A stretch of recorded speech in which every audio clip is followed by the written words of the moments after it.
Chapter 9. The Shift Below. Don Juan and Genaro made their yearly trip to the northern part of Mexico, to the Sonoran Desert, to look for medicinal plants. One of the seers of the Nagual's party, Vicente Medrano, the herbalist among them, used those plants to make medicines. I had joined Don Juan and Genaro in Sonora at the last stage of their journey, just in time to drive them south, back to their home. The day before we started on our drive, Don Juan abruptly continued his explanation of the mastery of awareness. We were resting in the shade of some tall bushes in the foothills of the mountains. It was late afternoon, almost dark. Each of us carried a large burlap sack filled with plants. As soon as we had put them down, Genaro lay down on the ground and fell asleep, using his folded jacket as a pillow. Don Juan spoke to me in a low voice, as if he didn't want to wake up Genaro. He said that by now he had explained most of the truths about awareness, and that there was only one truth left to discuss. The last truth, he assured me, was the best of the old seers' findings, although they never knew that themselves. Its tremendous value was only recognized ages later by the new seers. "I've explained to you that man has an assemblage point," he went on, "and that the assemblage point aligns emanations for perception. We've also discussed that the point moves from its fixed position. Now, the last truth is that once that assemblage point moves beyond a certain limit, it can assemble worlds entirely different from the world we know." Still, in a whisper, he said that certain geographical areas not only help that precarious movement of the assemblage point, but also select specific directions for that movement. For instance, the Sonoran Desert helps the assemblage point move downward from its customary position to the place of the beast. "That's why there are true sorcerers in Sonora," he continued, "especially sorceresses. You already know one, La Catalina. In the past, I've arranged bouts between the two of you. I wanted to make your assemblage point shift, and La Catalina, with her sorcery antics, jolted it loose." Don Juan explained that the chilling experiences I had had with La Catalina had been part of a prearranged agreement between the two of them. "What would you think if we invited her to join us?" Genaro asked me in a loud voice as he sat up. The abruptness of his question and the strange sound of his voice plunged me into instant terror. Don Juan laughed and shook me by the arms. He assured me that there was no need for alarm. He said that La Catalina was like a cousin or an aunt to us. She was part of our world, although she didn't quite follow our quests. She was infinitely closer to the ancient seers.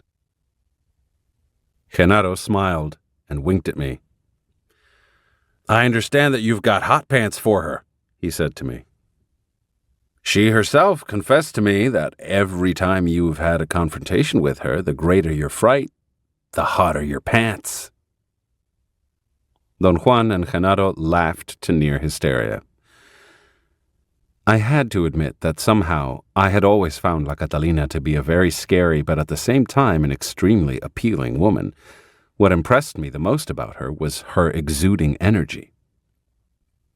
"She has so much energy saved," Don Juan commented, "that you didn't have to be in heightened awareness for her to move your assemblage point all the way to the depths of the left side." Don Juan said again that La Catalina was very closely related to us because she belonged to the Nagual Julian's party. He explained that usually the Nagual and all the members of his party leave the world together, but that there are instances when they leave either in smaller groups or one by one. The Nagual Julian and his party were an example of the latter. Although he had left the world nearly 40 years ago, La Catalina was still here. He reminded me about something he mentioned to me before, that the Nagual Julian's party consisted of a group of 3 thoroughly inconsequential men and 8 superb women. Don Juan had always maintained that such a disparity was one of the reasons why the members of the Nagual Julian's party left the world one by one. He said that La Catalina had been attached to one of the superb women seers of the Nagual Julian's party, who taught her extraordinary maneuvers to shift her assemblage point to the area below. That seer was one of the last to leave the world. She lived to an extremely old age, and since both she and La Catalina were originally from Sonora, they returned in her advanced years to the desert and lived together until the seer left the world. In the years they spent together, La Catalina became her most dedicated helper and disciple, a disciple who was willing to learn the extravagant ways the old seers knew to make the assemblage point shift. I asked Don Juan if La Catalina's knowledge was inherently different from his own. "We are exactly the same," he replied. "She's more like Silvio Manuel or Genaro. She is really the female version of them. But of course, being a woman, she's infinitely more aggressive and dangerous than both of them." Genaro assented with a nod of his head. "Infinitely more," he said, and winked again. "Is she attached to your party?" I asked Don Juan. "I said that she's like a cousin or an aunt to us," he replied. "I meant she belongs to the older generation, although she's younger than all of us. She is the last of that group. She is rarely in contact with us. She doesn't quite like us. We're too stiff for her, because she's used to the Nagual Julian's touch. She prefers the high adventure of the unknown to the quest for freedom." "What's the difference between the two?" I asked Don Juan. "In the last part of my explanation of the truths about awareness," he replied, "we are going to discuss that difference, slowly and thoroughly. What's important for you to know at this moment is that you're jealously guarding weird secrets in your left side awareness.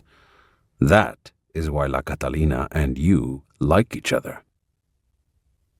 I insisted again that it was not that I liked her, it was rather that I admired her great strength. Don Juan and Genaro laughed and patted me as if they knew something I did not.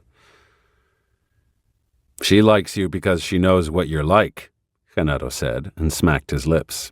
"She knew the Nagual Julian very well." Both of them gave me a long look that made me feel embarrassed. "What are you driving at?" I asked Genaro in a belligerent tone. He grinned at me and moved his eyebrows up and down in a comical gesture, but he kept quiet. Don Juan spoke and broke the silence. "There are very strange points in common between the Nagual Julian and you," he said. "Genaro is just trying to figure out if you're aware of it." I asked both of them how on earth I would be aware of something so far-fetched. "La Catalina thinks you are," Genaro said.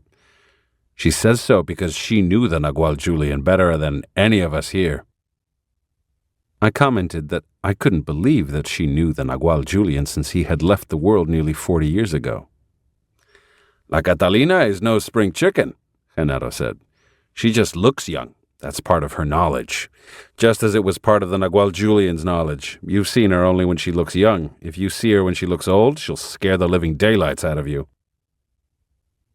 "What La Catalina does," Don Juan interrupted, "can be explained only in terms of the three masteries, the mastery of awareness, the mastery of stalking, and the mastery of intent. But today we are going to examine what she does only in light of the last truth about awareness, the truth that says that the assemblage point can assemble worlds different from our own after it moves from its original position." Don Juan signaled me to get up. Genaro also stood up. I automatically grabbed the burlap sack filled with medicinal plants.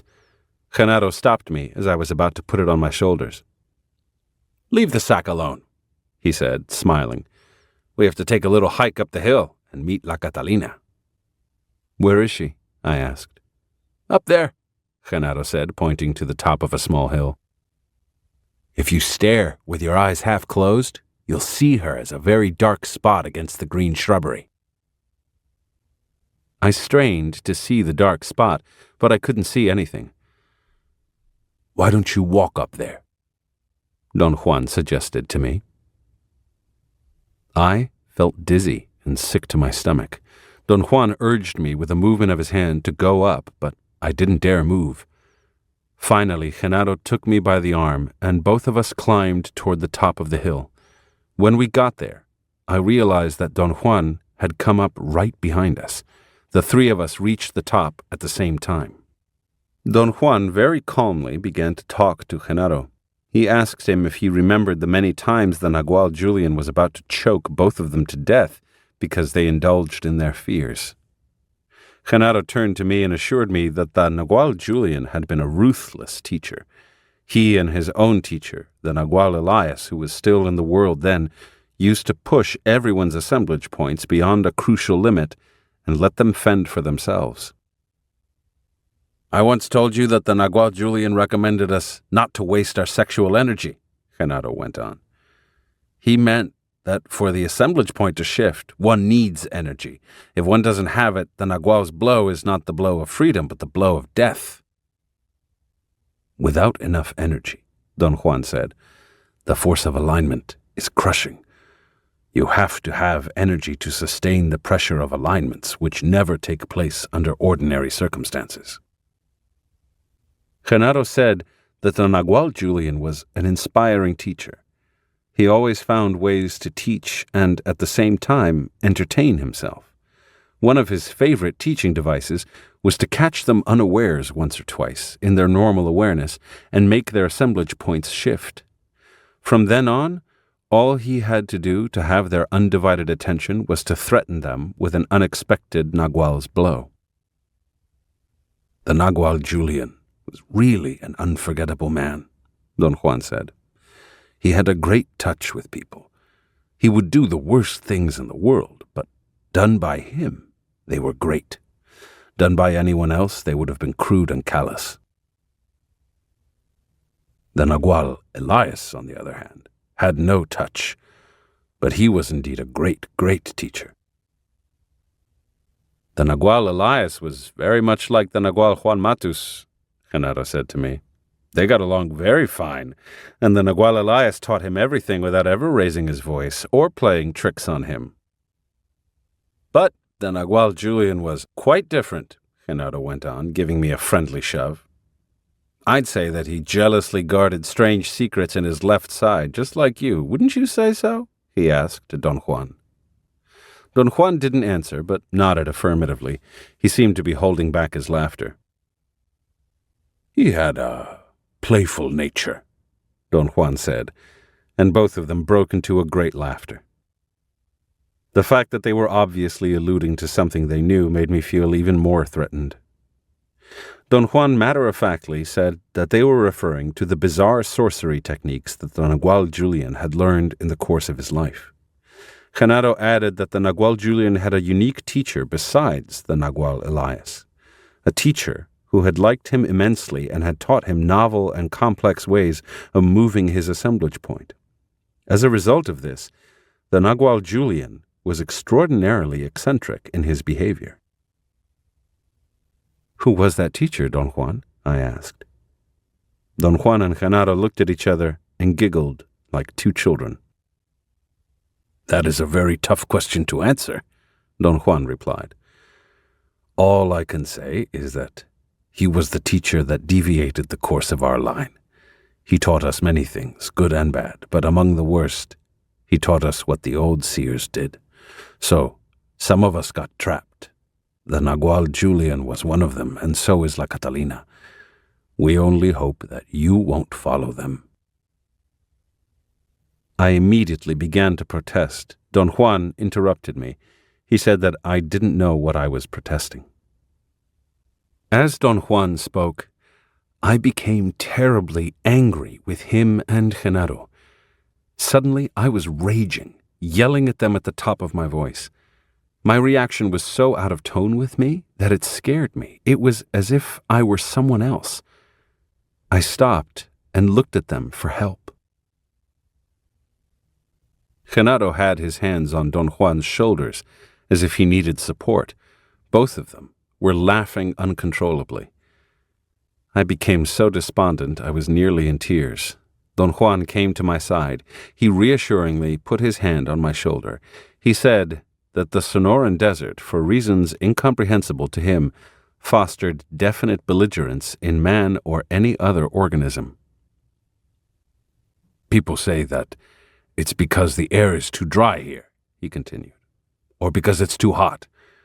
Seers would say that there is a particular confluence of the eagle's emanations here, which, as I've already said, helps the assemblage point to shift below. Be that as it may, warriors are in the world to train themselves to be unbiased witnesses, so as to understand the mystery of ourselves and relish the exultation of finding what we really are. This is the highest of the new seer's goals, and not every warrior attains it. We believe that the Nagual Julian didn't attain it. He was waylaid, and so was La Catalina. He further said that to be a peerless Nagual, one has to love freedom, and one has to have supreme detachment. He explained that what makes the warrior's path so very dangerous is that it is the opposite of the life situation of modern man. He said that modern man has left the realm of the unknown and the mysterious, and has settled down in the realm of the functional. He has turned his back to the world of the foreboding and the exulting, and has welcomed the world of boredom. To be given a chance to go back again to the mystery of the world, Don Juan continued, is sometimes too much for warriors, and they succumb, they are waylaid by what I've called the high adventure of the unknown. They forget the quest for freedom. They forget to be unbiased witnesses. They sink into the unknown and love it. And you think I'm like that, don't you? I asked Don Juan. We don't think, we know, Genaro replied. And La Catalina knows better than anyone else. Why would she know it? I demanded. Because she's like you, Genaro replied, pronouncing his words with a comical intonation. I was about to get into a heated argument again when Don Juan interrupted me. There's no need to get so worked up, he said to me. You are what you are. The fight for freedom is harder for some. You are one of them. In order to be unbiased witnesses, he went on, we begin by understanding that the fixation or the movement of the assemblage point is all there is to us and the world we witness, whatever that world might be. The new seers say that when we were taught to talk to ourselves, we were taught the means to dull ourselves in order to keep the assemblage point fixed on one spot. Genaro clapped his hands noisily and let out a piercing whistle that imitated the whistle of a football coach. Let's get that assemblage point moving, he yelled. Up, up, up, move, move, move. We were all still laughing when the bushes by my right side were suddenly stirred. Don Juan and Genaro immediately sat down with the left leg tucked under the seat. The right leg, with the knee up, was like a shield in front of them. Don Juan signaled me to do the same. He raised his brows and made a gesture of resignation at the corner of his mouth. Sorcerers have their own quirks, he said in a whisper. When the assemblage point moves to the regions below its normal position, the vision of sorcerers becomes limited.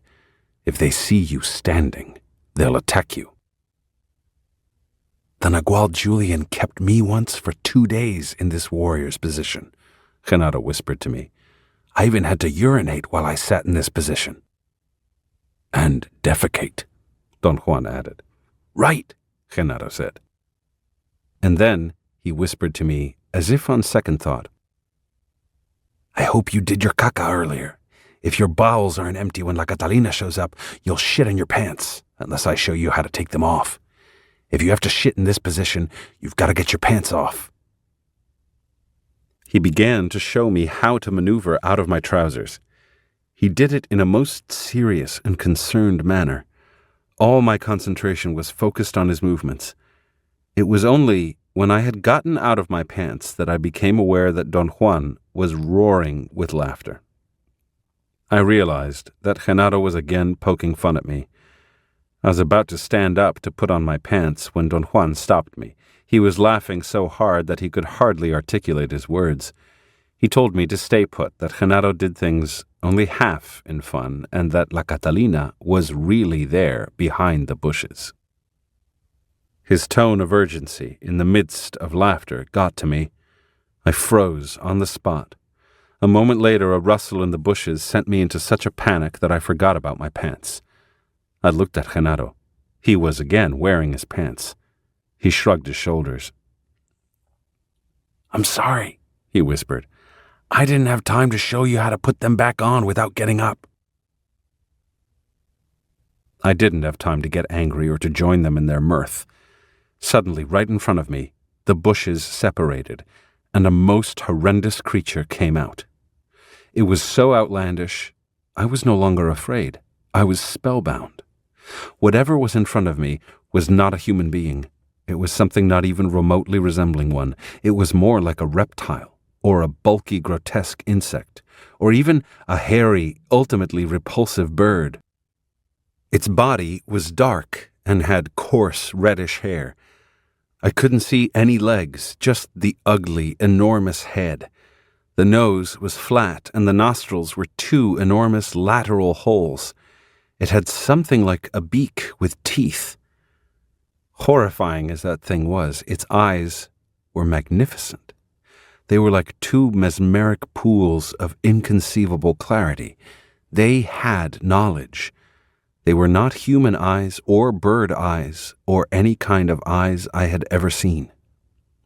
The creature moved toward my left, rustling the bushes.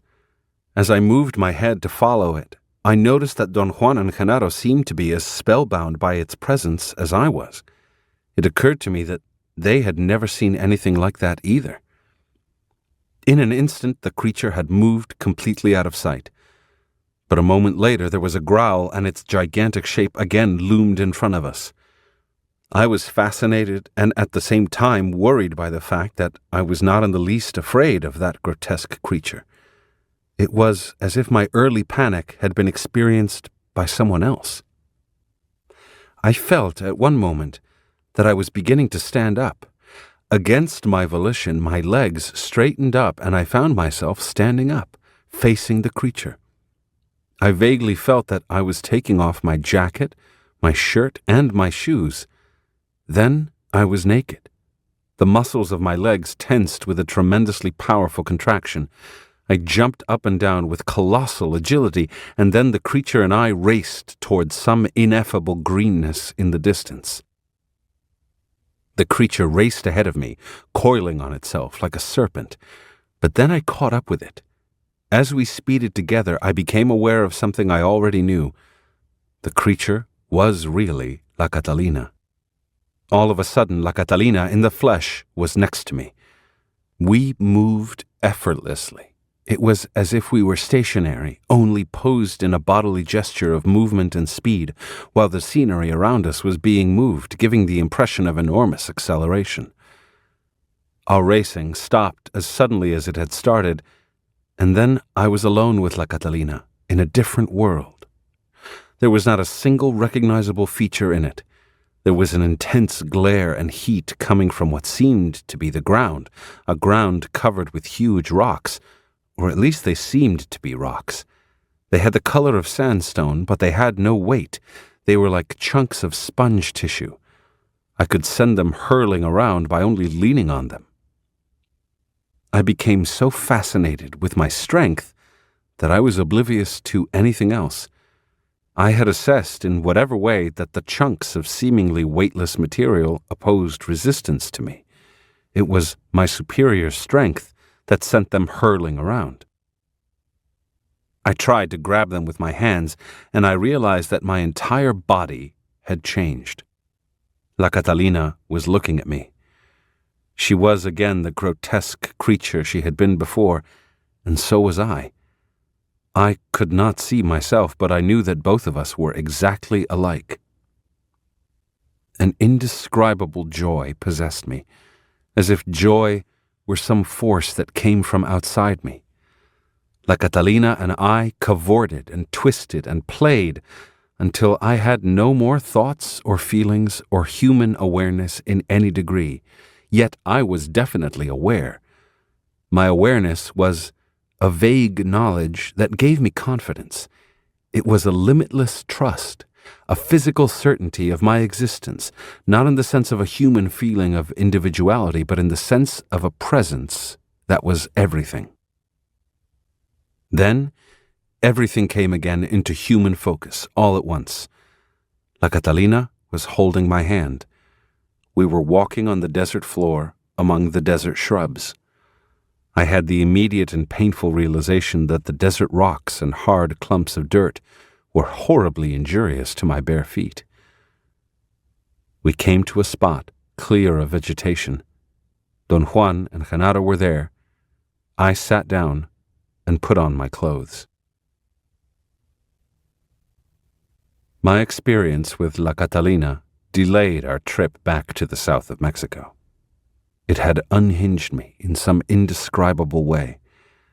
In my normal state of awareness, I became disassociated. It was as if I had lost a point of reference. I had become despondent. I told Don Juan that I had even lost my desire to live. We were sitting around in the ramada of Don Juan's house. My car was loaded with sacks, and we were ready to leave, but my feeling of despair got the best of me, and I began to weep. Don Juan and Genaro laughed until their eyes were tearing. The more desperate I felt, the greater was their enjoyment. Finally, Don Juan had me shift into heightened awareness and explained that their laughter was not unkindness on their part, or the result of a weird sense of humor, but the genuine expression of happiness at seeing me advance in the path of knowledge. "I'll tell you what the Nagual Julian used to say to us when we got to where you are," Don Juan went on. "That way you'll know that you're not alone. What's happening to you happens to anyone who stores enough energy to catch a glimpse of the unknown." He said that the Nagual Julian used to tell them that they had been evicted from the homes where they had lived all their lives. A result of having saved energy had been the disruption of their cozy but utterly limiting and boring nest in the world of everyday life. Their depression, the Nagual Julian told them, was not so much the sadness of having lost their nest, but the annoyance of having to look for new quarters. "The new quarters," Don Juan went on, "are not as cozy, but they are infinitely more roomy. Your eviction notice came in the form of a great depression, a loss of the desire to live, just as it happened to us. When you told us that you didn't want to live, we couldn't help laughing." "What's going to happen to me now?" I asked. "Using the vernacular, you got to get another pad," Don Juan replied. Don Juan and Genaro again entered into a state of great euphoria. Every one of their statements and remarks made them laugh hysterically. "It's all very simple," Don Juan said. "Your new level of energy will create a new spot to house your assemblage point, and the warriors' dialogue you carry on with us every time we get together will solidify that new position." Genaro adopted a serious look, and in a booming voice, he asked me, "Did you shit today?" He urged me with a movement of his head to answer. "Did you? Did you?" he demanded. "Let's get going with our warriors' dialogue." When their laughter had subsided, Genaro said that I had to be aware of a drawback, the fact that from time to time the assemblage point returns to its original position. He told me that in his own case, the normal position of his assemblage point had forced him to see people as threatening and often terrifying beings. To his utter amazement, one day he realized that he had changed. He was considerably more daring and had successfully dealt with a situation that would have ordinarily thrown him into chaos and fear. "I found myself making love," Genaro continued, and he winked at me. "Usually, I was afraid to death of women, but one day I found myself in bed with a most ferocious woman. It was so unlike me that When I realized what I was doing, I nearly had a heart attack. The jolt made my assemblage point return to its miserable normal position, and I had to run out of the house, shaking like a scared rabbit. You'd better watch out for the recoil of the assemblage point, Genaro added, and they were laughing again. The position of the assemblage point on man's cocoon, Don Juan explained, is maintained by the internal dialogue, and because of that, it is a flimsy position at best. That's why men and women lose their minds so easily, especially those whose internal dialogue is repetitious, boring, and without any depth. The new seers say that the more resilient human beings are those whose internal dialogue is more fluid and varied. He said that the position of the warrior's assemblage point is infinitely stronger because as soon as the assemblage point begins to move in the cocoon, it creates a dimple in the luminosity, a dimple that houses the assemblage point from then on. That's the reason why we can't say that warriors lose their minds, Don Juan went on.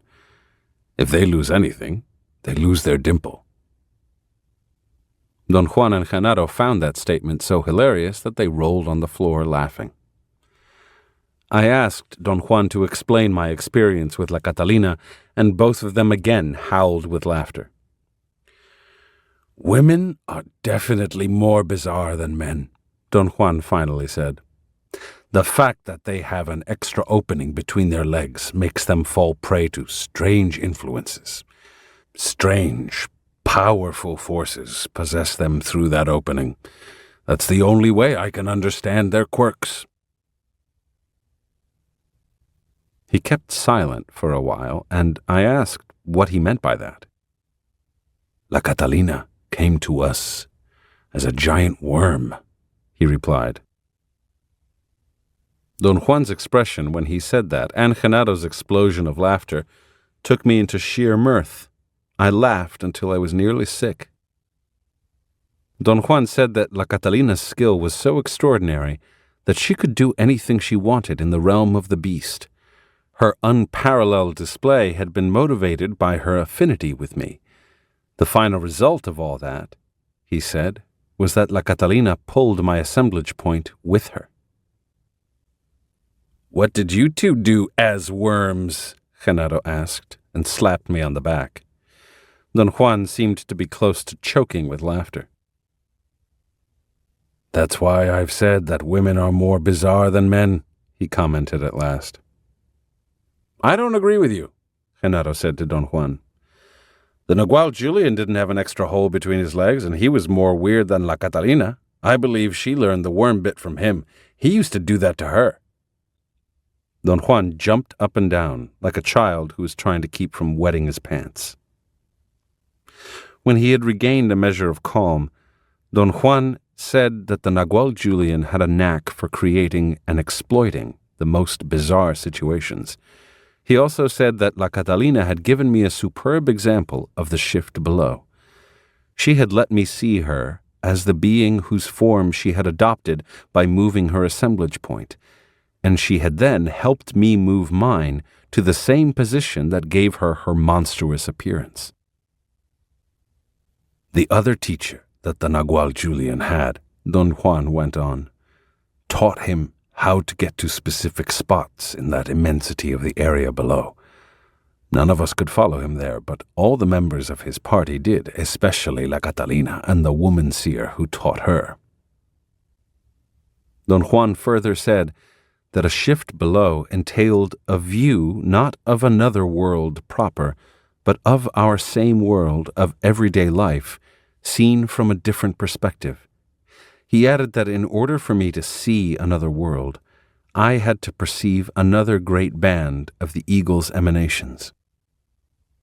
He then brought his explanation to an end. He said that he had no time to elaborate on the subject of the great bands of emanations, because we had to be on our way. I wanted to stay a bit longer and keep on talking, but he argued that he would need a good deal of time to explain that topic, and I would need fresh concentration.